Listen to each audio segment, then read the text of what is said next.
All right, so I got the brakes back on, got the axle shaft in there, got everything buttoned up. I'll show you the back here. You remember these bolts right here. I think the torque on those is 55, but I just do the ugga dugga, tighten them up.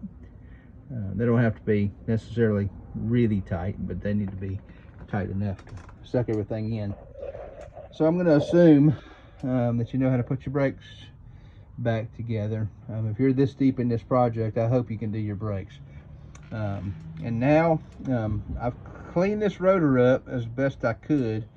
It's still kind of dirty. When I change the brakes, I'm probably going to take it apart. If this seal works, I'm gonna have to take it apart and do a really good cleaning on this. For right now, I mean, I gotta change the brakes and everything anyway. So, but for right now, I'm just gonna clean this up as good as I could, and I'm gonna let it go. I got my brakes back together, and now.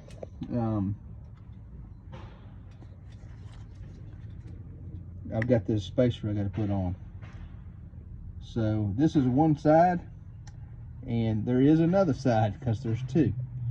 Remember, this is the passenger side. This is the one I was having trouble with. So I'm gonna let this run for a day. Probably get out here. Today is, I don't know. It's Thursday. It's Thursday today. So maybe get out here tomorrow. Maybe get out here Saturday. Depends on the weather. It's kind of humid right now. We're expecting rain on Monday.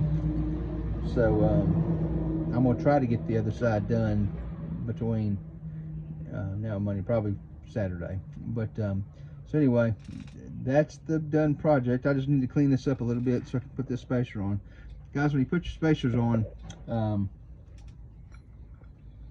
when they're brand new, they're clean. But you know, I got mud and these have been on here for a minute. So, and they were, you know, they were tightened up.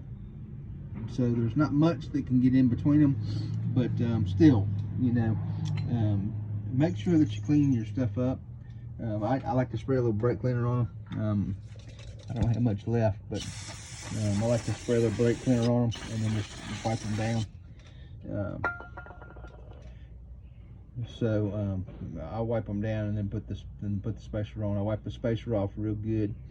Make sure you Loctite your the lug nuts that hold the spacer on are these style.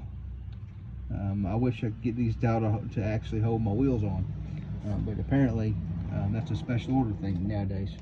You got to get these special chrome and 6 spline and all this kind of stuff to hold your wheels on now. But so anyway, that will wrap it up. That's got the axle in there. And look, if you have any questions that I can answer, just put them down there in the comments, and I'll get back with you.